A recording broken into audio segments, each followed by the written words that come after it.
the first Fugees and mold had one problem. When for instance, when the grass is extremely dry, you have not enough humidity, and you need to put some additives to initialize the fermentation. The fermentation, or better say,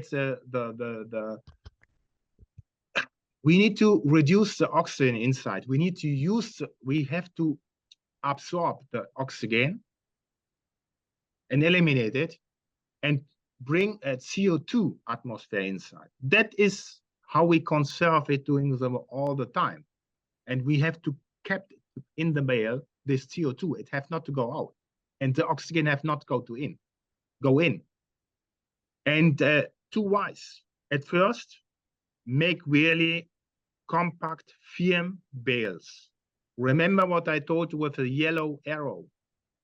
Absolutely important to avoid air pockets inside. That's the first thing. Then the humidity of the grass have to be high enough. If not, please put something additives inside to produce better fermentation.